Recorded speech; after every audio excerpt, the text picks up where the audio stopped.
여러분, 하나님께서는 놀라운 이적을 행하십니다.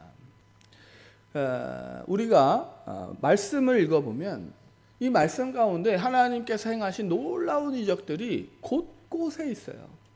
그 중에 하나가 이 홍해 바다를 가르신 사건. 이 사건은요, 전무후무한 사건입니다. 세상이 어떻게 그렇게 될 수 있을까? 어떻게 우리가 눈으로 보지 못했지만 바다가 어떻게 스스로 자신이 갈라져서 길을 내어줄 수가 있겠습니까? 이는 바다도 하나님의 주권 아래에 있기 때문에 그렇다는 거예요. 바다가 갈라진 사건은요, 이 세상에서 자연스러운 현상이 아닙니다. 그렇기 때문에 이스라엘 백성들은 이 홍해에 갈라진 사건을 보고 놀라워하고 두려워했어요. 이스라엘 백성들이 하나님의 놀라운 이 홍해를 가르신 능력을 경험한 후에 이스라엘 백성들이 가장 먼저 한 것은 하나님의 능력, 하나님의 구원하심을 찬양하는 거였습니다. 모세와 미리암이 이스라엘 백성들을 향해서 노래를 부르기 시작하자 이스라엘 백성들도 다 같이 하나님을 찬양하기 시작했어요. 하나님 앞에 찬양으로 영광을 돌렸습니다. 여러분, 거기까지는 너무너무 좋았어요.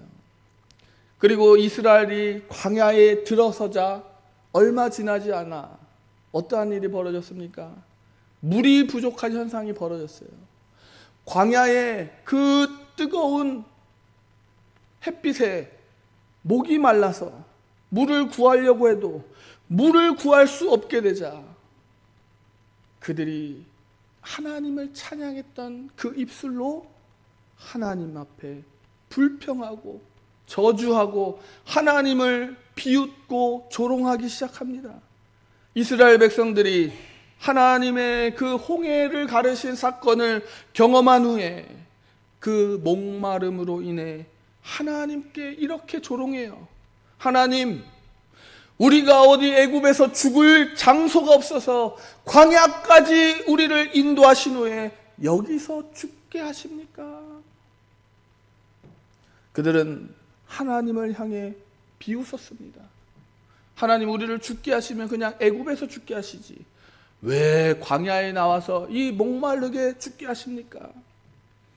여러분, 이 성경 말씀은요, 많은 사람들이 이스라엘 백성들을 비난하는 용도로 사용했습니다.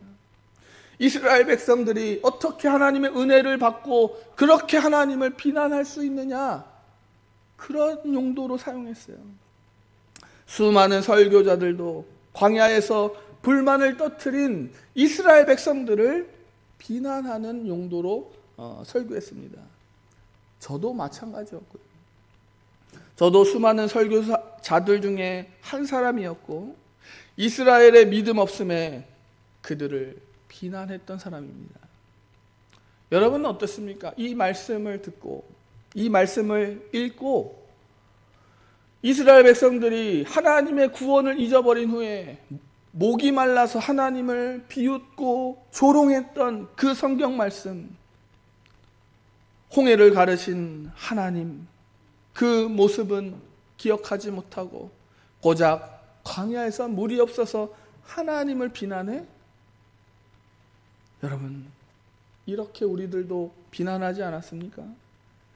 아니면 내 자신도 이 이스라엘 백성들과 별반 다르지 않다고 회개하셨습니까?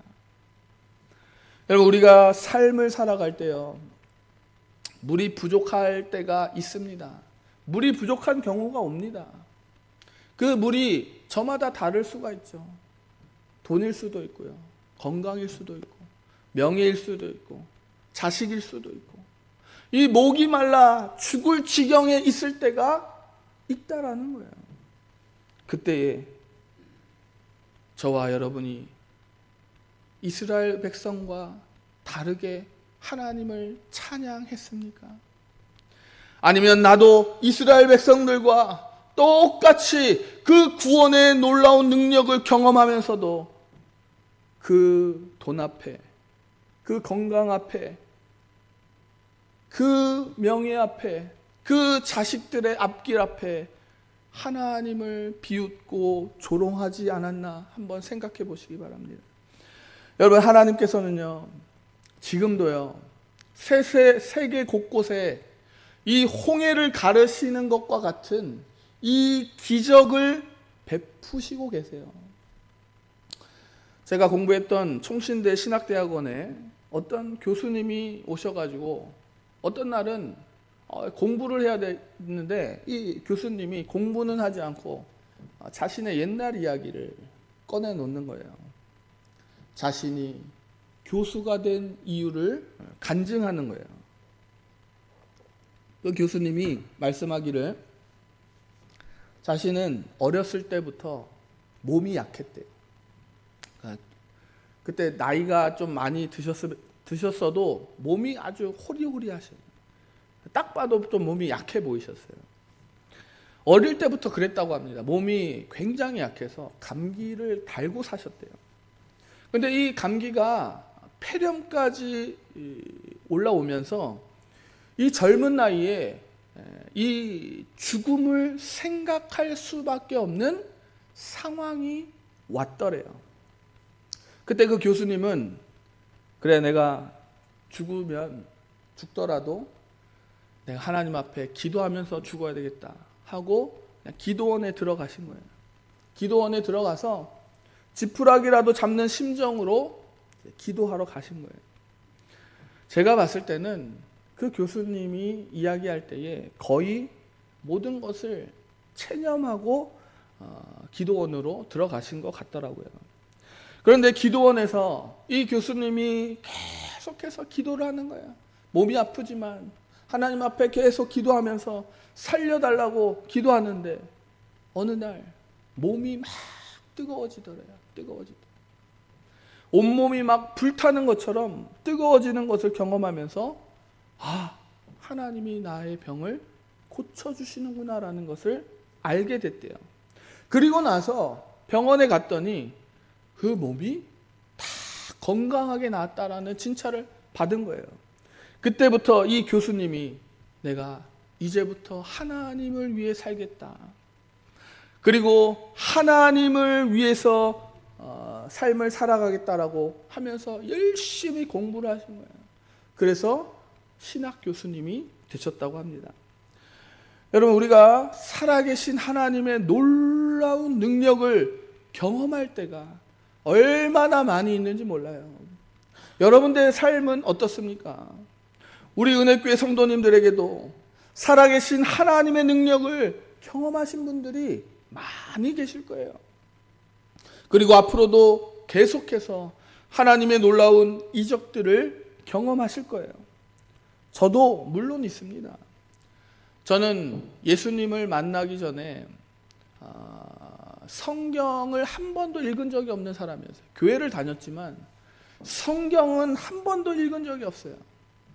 근데 27살에 고등학교 졸업할 때 목사님이 선물해 준 그 성경책이 우리 집 그 책꽂이 위에 먼지가 뽀얀 상태로 남아 있었어요. 그래서 그때에 어떤 내가 사건이 있는 다음에 내가 성경을 좀 읽어봐야 되겠다. 그래서 그때부터 성경을 읽기 시작했는데 요한복음 읽을 때에 예수 그리스도의 음성으로 이 말씀이 나에게 다가오는 경험을 하게 되면서 내가 그때부터 하나님을 정말 열심히 믿었어요. 여러분, 홍해를 경험한 이스라엘 백성들, 반석에서 물이 나오고 하늘에서 음식이 떨어지고 여리고 성이 저절로 무너지는 놀라운 이적을 하나님께서 이스라엘 백성들에게 왜 보여주셨다고 생각하십니까? 저와 여러분들에게 하나님은 왜 놀라운 이적을 보여주신다라고 생각하십니까? 여러분, 궁금하시지 않으셨어요? 여러분, 신앙의 성장은 궁금한 것에서부터 시작되는 거예요. 궁금한 것은 질문하시기 바랍니다. 하나님께서는 왜 저와 여러분들에게 놀라운 놀라운 이적을 베풀어 주셨을까? 우리에게 보여주셨을까? 왜? 저는 이적을 경험한 자들이 하나님께서 이적을 통해 하나님께서 저와 여러분들에게 삶의 태도가 믿음으로 변화되기를 바라고 계신다고 믿습니다. 여러분, 이적을 경험하고 이적을 본 사람은요, 하나님이 무엇을 그 사람에게 기대를 하느냐, 그 사람이 믿음으로 삶의 태도가 변화되기를 기대하신다라는 거예요. 그러므로 우리는 하나님의 이적과 같은 놀라운 일을 경험한 사람이라면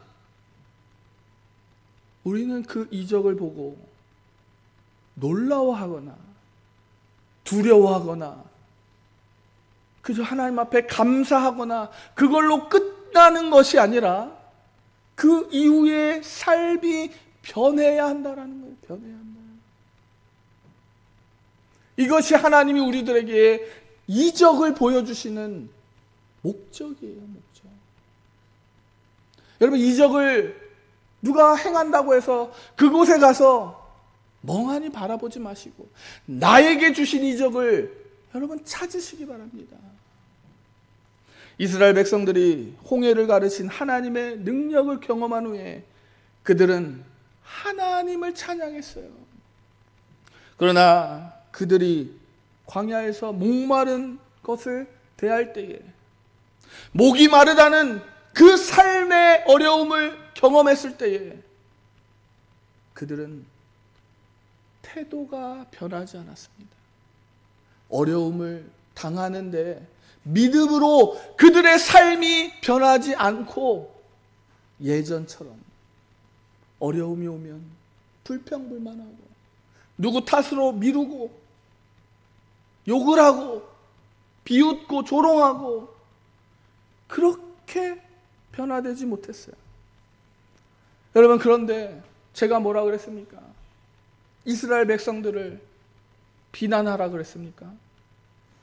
이스라엘 백성들을 보고 나도 그렇구나라고 회개해야 된다라고 말씀드렸습니다.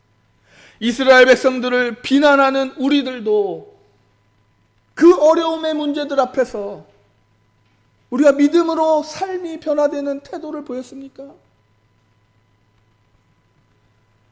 저와 여러분이 하나님의 놀라운 이적과 환상을 경험했다면 놀라움에서 끝나는 것이 아니라 그 이후에 우리의 삶이 믿음으로 사는 삶으로 놀랍게 변화되어야 한다라는 거예요. 하나님을 믿는다고 해서 여러분, 우리의 삶이 급변하게 좋아지는 것이 아닙니다. 하나님을 믿어도 병이 생기고요. 하나님을 잘 믿어도 가난해지고요.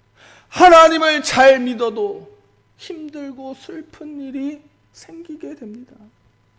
오히려 믿는 자들의 삶이 더 어려워질 수가 있어요.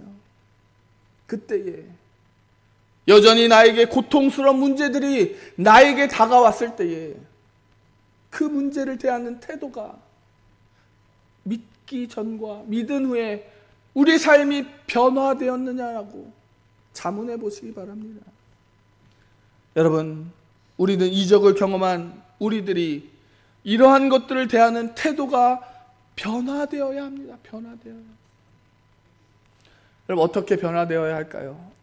우리의 삶을 대하는 태도가 어떻게 변화되어야 할까요? 똑같은 내 상황의 문제들을 바라보는 나의 모습, 나의 태도. 어떤 영화의 한 장면을 제가 발췌해 왔는데요.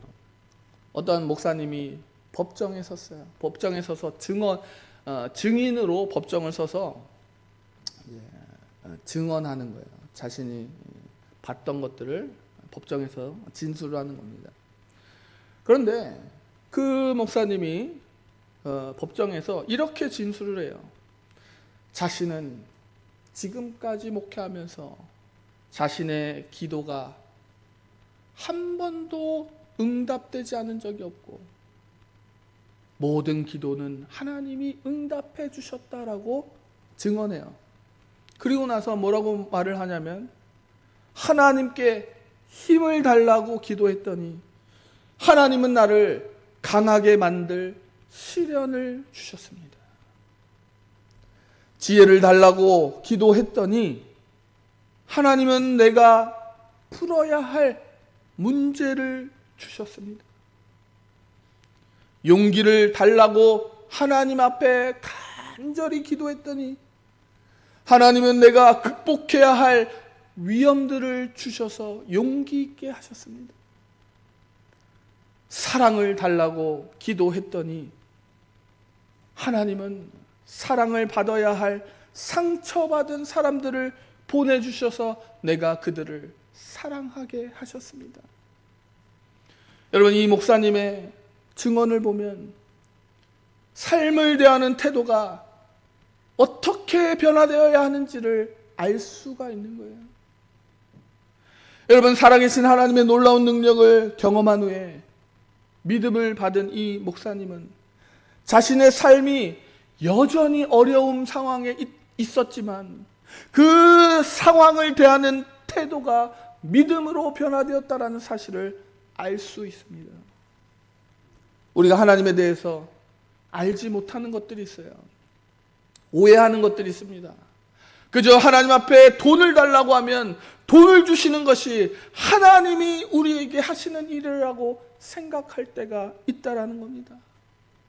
하나님 문제들을 해결해 달라고 하면 하나님께서 나서서 그 문제들을 말끔히 해결해 주시는 것이 하나님이 우리에게 해주시는 기도의 응답이라고 여길 때가 있다라는 거예요. 하지만 하나님의 일하시는 방법은 우리의 생각과 다르다는 것을 아셔야 돼요. 하나님의 역사는 우리가 알지 못하는 방법으로 역사하십니다. 하나님의 지혜는 우리들보다 높기 때문에 그래요. 우리가 그것을 깨닫기 위해서는 하나님을 믿는 믿음으로 우리의 삶을 대하는 태도가 변해야 알 수가 있는 거예요.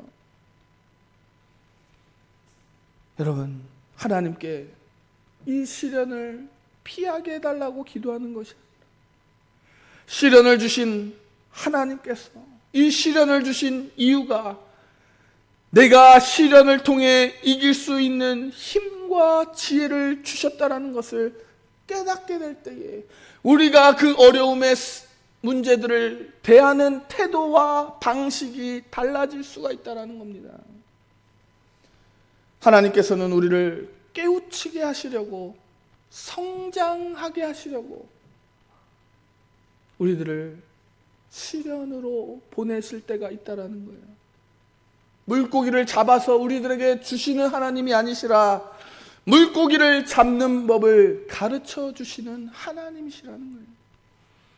부자가 되도록 우리를 한순간에 뿅 하고 변화시키는 것이 아니라 부자가 되도록 지혜를 주시고 세상의 어려운 문제를 주셔서 풀게 하시고 가르쳐 주시는 하나님을 바라보는 눈을 뜨게 하시고 그리고 우리의 기도를 듣고 계시는 하나님께 감사하는 나를 만들어 가시는 하나님을 알게 될 때에 우리는 비로소 내 자신의 삶의 어려운 문제들, 여러 상황의 문제들을 대하는 태도가 달라질 수 있다는 겁니다. 오늘 본문 말씀은 오병이어 사건 그 후의 기록입니다. 제자들은 예수님께서 장정만 5,000명이 되는 그 큰 무리들을 불과 떡 5개와 물고기 2마리로 배불리 먹이시는 그 이적을 보게 돼요. 경험하게 됩니다. 그러나 그 후에 제자들은 그 갈릴리 바다를 건널 때에 광풍을 만나는 태도가 여전히 변하지 않았음을 보게 됩니다. 광풍이 들어서자 제자들과 뱃사공들은 죽을 상황에 놓이게 되자 오병이어의 사건을 경험한 제자들이 아니에요. 예전처럼 두려워하고 놀라워하고 혼비백산하고 있습니다. 그 누구도 예수님께 부르짖어 기도하는 자가 나타나지 않아요. 그들의 힘으로 어떻게든 노를 저어서 육지에 향하려고 노력합니다. 그때에 저 멀리서 예수님께서 걸어오시는데 다들 유령인 줄 알고 혼비백산해서 소리를 질러요. 그런데 자세히 보니 예수님이 그 광풍 위를 물 위를 걸어오시는 거예요. 그리고 나서 52절에 이렇게 성경이 기록합니다. 우리 52절인데요. 다 같이 한번 읽어보도록 하겠습니다. 시작. 이는 그들이 그 떡 떼시던 일을 깨닫지 못하고 도리어 그 마음이 둔하여 졌음이러라. 아멘. 여러분, 그들은 예수님을 만나고 그 오병이어를 경험한 후에 그 떡 떼시던 그 예수 그리스도를 알지 못하고 깨닫지 못하고 도리어 그 마음이 둔하여져서 광풍을 대하는 태도에 여전히 예전과 같이 그저 두려워하고 놀라워하는 그러한 사람으로 있었다라는 거예요.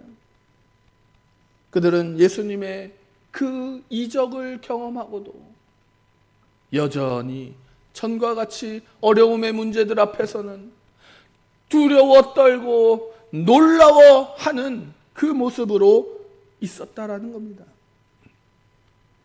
홍해를 경험한 이스라엘 백성들도 마찬가지예요. 그들은 자신의 삶에 불어오는 그 광풍 앞에, 목마름 앞에 여전히 두려워 떨고 있었고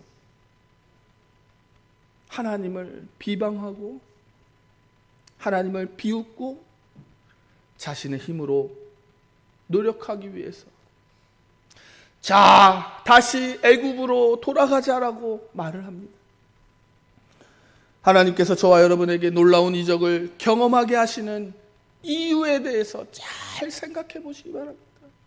여러분, 그 이적을 쫓아다니라고 하나님이 그 이적을 보내신 겁니까? 여러분, 신사도 운동하라고 그 이적을 보여주시는 겁니까? 신비주의에 빠지라고 하나님이 그 이적을 보내주시는 겁니까?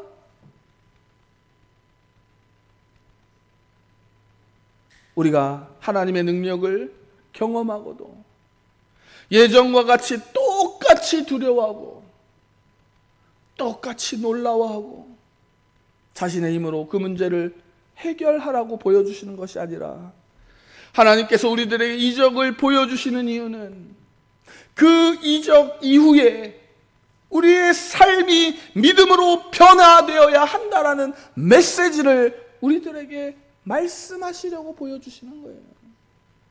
남영아, 이 이적을 통해서 네가 믿음으로 앞으로의 너의 문제들을 대하는 태도가 변해야 된다. 이제부터 저와 여러분이 하나님의 놀라운 이적을 경험하신 분이라면, 환상을 경험하신 분들이라면 그 이적과 환상을 놀랍게 여기거나 자랑스러워하거나 누구에게 자랑하지 않고 그 이적과 환상을 통해 하나님께서 내가 나의 삶의 문제를 대하는 태도가 변화되어지기를 원하시는 메시지라고 기억하시기 바랍니다.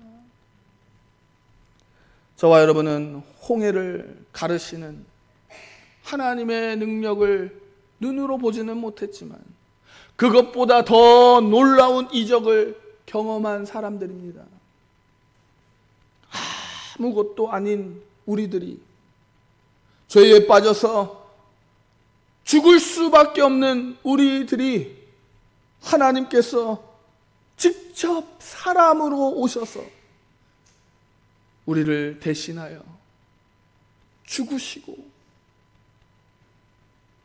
우리 대신 십자가의 그 고통을 당하시고 우리를 살리시려고 그런 일을 경험하신 예수님의 은혜를 받은 자들이라는 거예요. 그러한 이적을 경험한 자들에게 하나님께서 무엇을 요구하신다고요? 이제는 우리들의 삶의 태도가 믿음으로 변화되는 것을 하나님이 우리들에게 요구하고 계시다라는 겁니다. 여러분, 하나님의 놀라운 이적 뒤에 하나님의 메시지를 볼 수 있는 영적인 눈들이 밝아지시길 예수 그리스도의 이름으로 축원드립니다. 여러분, 이적 그 후에 하나님께서 우리들에게 말씀하시려고 하시는 메시지를 깨닫기를 바랍니다. 바울은 예수님을 믿고 전도 여행을 하기 시작했어요. 전도 여행을 하면서 수많은 어려움과 난관에 봉착했습니다. 그런 바울이 이렇게 말합니다. 주 안에서 항상 기뻐하라. 내가 다시 말하노니 기뻐하라. 너희 관용을 모든 사람에게 알게 하라. 주께서 가까우시니라.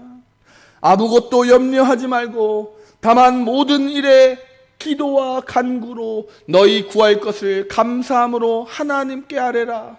그리하면 모든 지각에 뛰어나신 하나님의 평강이 그리스도 예수 안에서 너희 마음과 생각을 지키시리라. 내가 주 안에서 크게 기뻐함은 너희가 나를 생각하던 것이 이제 다시 싹이 남이니 너희가 또한 이를 위하여 생각은 하였으나 기회가 없었느니라. 내가 궁핍함으로 말하는 것이 아니니라. 어떠한 형편에든지 나는 자족하기를 배웠노니 나는 비천에 처할 줄도 알고 풍부에 처할 줄도 알아. 모든 일 곧 배부름과 배고픔과 풍부와 궁핍에도 처할 줄 아는 일체의 비결을 배웠노라. 내게 능력 주시는 자 안에서 내가 모든 것을 할 수 있느니라. 여러분, 바울의 삶을 대하는 태도가 우리가 삶을 대하는 태도로 이렇게 변해야 되지 않겠습니까?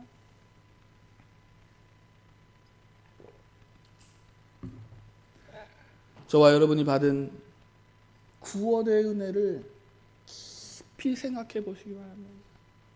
여러분, 우리가 받은 구원은요, 홍해를 가르신 그 이적보다 더 놀라운 이적이에요. 나의 죄를 위해 십자가 지신 예수님의 피로 죄를 용서받은 것도 감사한데 우리는 하나님의 자녀가 되었습니다. 하나님은 우리를 이제 죄인이라 명하지 아니하시고 의인이라 명하여 주시고, 그러면 이 은혜가 어찌 작다 말할 수가 있겠습니까? 그러나 그 이적 뒤에 하나님께서 저와 여러분에게 하시는 메시지를 잘 기억하시기 바랍니다. 저와 여러분이 구원받은 자로서 비천에 처해도 하나님께 감사할 줄 아는 자가 되기를 바랍니다.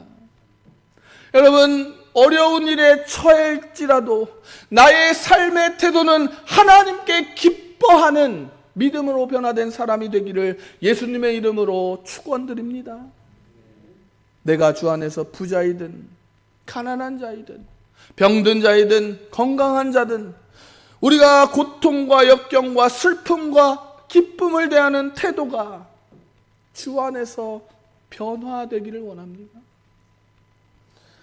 지난날에 고통스럽던 나의 삶의 문제들이 이제는 하나님과 동행하면서 감사로 변하는 삶의 태도로 변해보시기 바랍니다.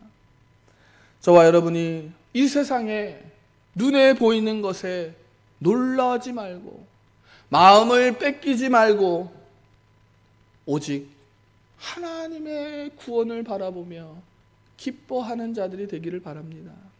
그리고 그 놀라운 구원의 이적을 경험한 우리들의 모습이 이제는 변화되어야 한다는 겁니다. 그것이 우리들에게 주시는 하나님의 메시지예요. 메시지. 저도 모든 삶을 하나님의 뜻대로 깨달아 기쁨으로 대하기는 어렵습니다. 그러나 이전에 대하던 태도와 다르게 지금 있는 내 삶의 문제들을 바꿔보려고 합니다. 여러분도 저와 함께 결단하는 자가 되시길 예수님의 이름으로 축원드립니다.